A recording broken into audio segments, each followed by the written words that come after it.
طبعا بێگومان ئەمە تازەترین هێرشە، بەڵام ئەم هێرشە وەکو جاران نەبوو. ئەم هێرشە چۆنەڵی لای بەڕێی من استطلاعی بوو، لەوانەیە هەندێک ڕسم و شت بگرێتەوەنە، بەڵام ئەوەی جێی نیگەرانە طبعا دەنگی هین هات، ئینزارەکان هات، بەڵام بەداخەوە نەیانتوانی تارەکە بزانن لە کوایە. ئەوەش خەتەرێکی زۆری هەیە کە تۆ هەر بڵێ تارەیەک هەیە لە عاسمانە، بەڵام تۆ ئەگەر نەتوانی لێی یان بخەیتە خوارەوە، ئەوەش جگای گومانە کە نەتوانن بهێننە خوارەوە یان لێی بن. ئەوەش خەتەرێکیکە هەیە. طبعا دوای ڕوخانی ئەفغانستان بەڕێی من ئەو جەماعەتانەی لە عێراق کە دژی ئەوەن کە حولەفا و بەتایبەتی ئەمریکا مێننتەوە لە عێراق وزەیەکی تازایان پیا کردووە. هیوادارم بەو شێوەیە کە لە ئەفغانستان چوونە دەرەوە لێرەش دەریانکەن، یعنی لە عێراق دەریانکەن.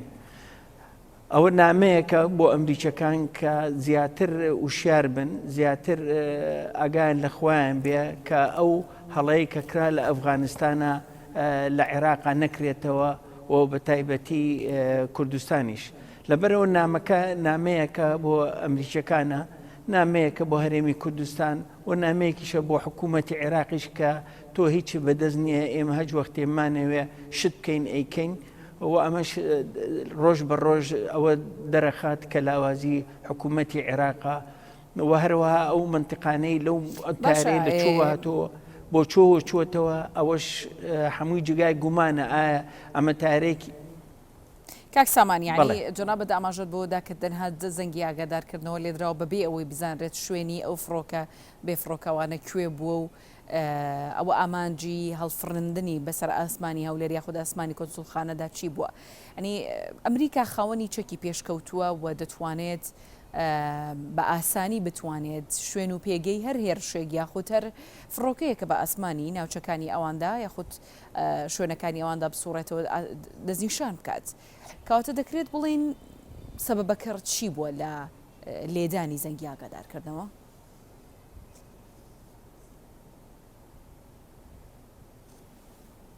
طبعا خۆی ئەو سیستەمە تازەی کە دایانناوە سیستەمێکە کە بتوانێت درۆن دۆزێتەوە کە مەترسی درۆن دەربخات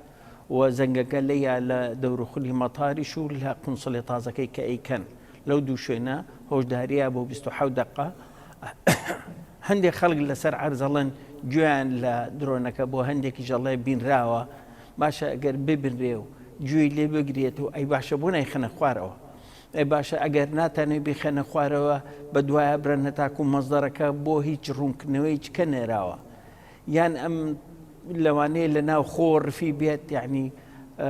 لەو درۆنە بچکۆلانە بن کە گەنجان بەکارێنن و ئەگەر درۆنە گەورەکان بێ مەسەلەن لە مەترێک و مەترونیەکە و طبعا ئەمە هێرشبەر نەبووە، چونکە هیچ زەرێکی ناوە هەر بەڕێی من استطلاعی بوو، یعنی چی کردووە مەسحی منتەقەکەی کردووە، جارێکی تر لەوانەیە ئایانەوێت لە هەندێک شت زیاتر وشار بنەوە بزانن شوێنەکە چۆنەوە گەڕاونەتەوە دواوە. بەڵام سوالەکە ئەوەیە بۆ نایانخستە خوارەوە، بۆ نەزانن شوێنەکەیان. ئەوانە هەمووی سوالە هێزی ئەمنیەکان ئەبێ ئەو وڵامە بنەوە. بەڕاستی من معلوماتی زۆر دقیقم نییە جوابی ئەو وڵامانە بەمەوە، بەڵام سوالەکان ئەوەیە بۆ نایانتوانی ئەم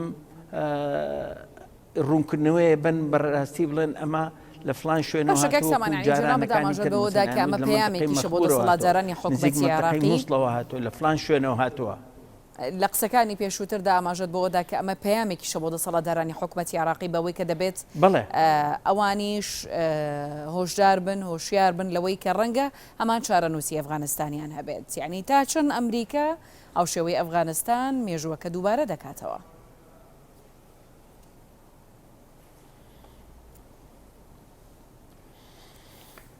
طبعا لە سیاسەتە و بەرژەوەندی حکوومەتی ئەمریکی بۆ بەرژەوەندی خۆی هیچ تێ دوور نییە، یعنی ئەوەی کە کردی لە ئەفغانستانە طبعا خۆی ڕاستە لە مانگی 2020ەوە لە دمانگی ئەو اتفاقی کراوە و ئەزانرەیە کە ئەمریکا ئەنسیحاب بکرێ، بەڵام غەڵەتی بایدن و ئەوەی ئەوڵەن درێژیان بە وەختەکەیە دووهەمیش بە ناتەنزیمی ئینسیحابیان کرد یعنی ئەبواە لەم مودەتا ئەو کەسانەی کە عایدی خۆیانن ئەو خەڵکانەی کە هینی خۆیانن وردە وردە ئاماژیان پێ بدە بیان تا فەرموو وردە وردە بیان بنە دەرەوە چونکە وەڵا بڵێن وڵا تەوقع ناکەین ئێمە بەم شێوەیە بڕوخێت طبعا ئەمە جەماعەتێکن لەسەر عەرز خەڵکیان هەیە و لەناو جێیشیشا خەڵکیان هەبووە و قسمێک لەو تارانەی کە هەیان بۆ تاران هەبووە هەلیکۆپتەران هەبووە 2000 مدەڕعیان هەبووە ئەمانە تارەکان هەمووی ڕفیون بە دەوڵەتەکانی دەروخۆ یعنی کەواتە ئەم تارەچیانەش وەلایان نەبووە بۆ خاکەکەی خۆیان بەنسبەت عێراقەوە طبعا بە هەمان شێوە طبعا ئیسا 2500 هەیە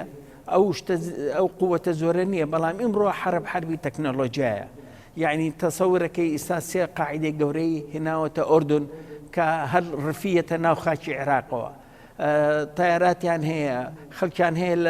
لە ناو عێراقیەکانە کە کاریان بۆکەن خەڵکیان هەیە لە ناو جێشی عێراقیە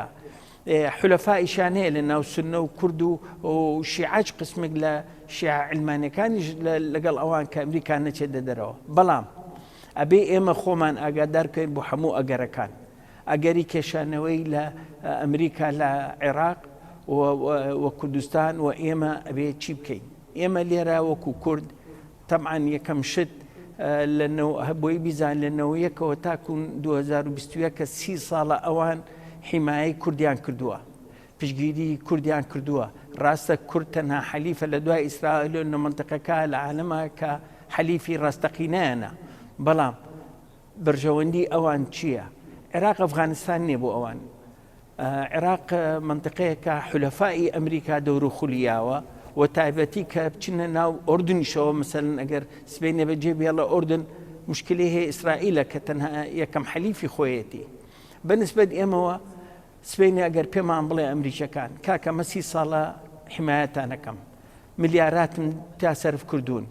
هەچی شت هەیە بۆم کردوون داوام لێ کردوون 100 جار هێزی پێشمەرگەیە بخەنەوە هێزی ناوخۆیە بخەنەوە تۆ گلەی چی لەکەی سبەی نەگەر بەجێ هێڵی یعنی گلەی ئێمە چی بێ لە ئەمریکەکان بڵین وڵا بەجێیان هێشتین کاکە چی بکالێت بە هەموو نوعێ یارمەتی یاویت چی ئابووری بێ چی سەربازی بێ تەسلیحی کردویت پارەی یاویتە تێ معاشی پێشمەرگە ئەیات ئەم هەمووشتایات ئێمەین خۆمانین ئەگەر خۆمان ماڵی خۆمان پتە نەکەین هێزی پێشمەرگەیەک نەبینەوە هێزی ناوخۆیەک نەبنەوە بتوانین خۆمان بپارێزین بەڕاستی ئەو ناتوانێت شەری ناو خۆمان لەگەڵا بکە شەری دژی داعش و شتی کەمان بکە بەڵام ئەوان ئەڵێن هەتاکون داعش مێنە ئێمە لە عێراقا مێنەوە و پێشمەرگە هێزێکی ئازایە پێشمەرگە هەموو شتێکی کردووە بەڵام ئەگەر یەک نەبن وەزعەکەمان زۆر بەرەو خراپی ئەڕوات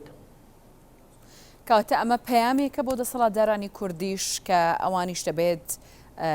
ئەو خاڵانی کە جەنابەت ئاماژەت پێدا ڕەنگە ئەمە سرنج و تێبینی ئەمریکا بێ بۆ دەسەڵاتدارانی کورد و عێراقیش کە ئەگەر بێت و جێبەجێی نەکەن ڕەنگە هەمان چارەنووسی ئەفغانستانیان هەبێ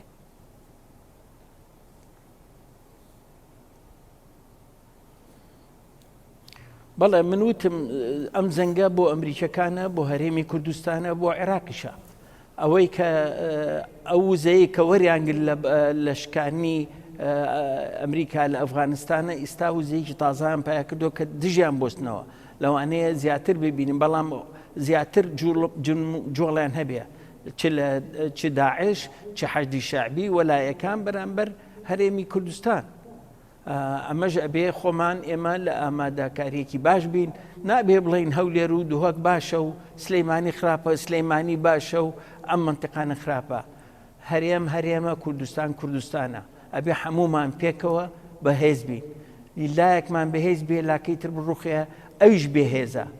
ئەم نابێ یان ئەبێ پێکەوە بەهێز بین یان هەمومان لاوازین و ئەمەی کە هەشمانە لە کیسی هەمومانە ڕوا نۆکو هەر لە کیسی کوردی باشوور ئەڕوا لە هەموو پارچەکانی کوردستانی ژەڕوات لەبەر ئەوە ئەبێ سەرکردەکانی کورد هەمیان پێکەوە یەکەڵوەستێکیان هەبێ بەرژەوەندی ئەمریکا لەم ناوچەیە بپارێزرێ وەکو پارێزانە بەڵام وا لێ بکەین کە قەزایی اقتصاد و هانینی بەرژەوەندەکانیان بۆ هەرێمی کوردستان زیاد بکەین بۆ ئەوەی زیاتر هەرێمی کوردستان بپارێزن چونکە ناتوانین ئێمە هەر بەرژەوەندی سیاسی و سەربازیمان هەبێ و تووشمە ئەبێ ئابووریمان هەبێ ئەبێ کۆمەڵایەتیمان هەبێ ئەبێ زۆر شتێکەمان هەبێ جگەل لەو دوو خاڵە یەکەم سیاسی و لەگەڵ سەربازی. سپاس بۆ سامان شاڵی چاودێری سیاسی کە بە شوێی ڕاستەوخۆ لە هەولێر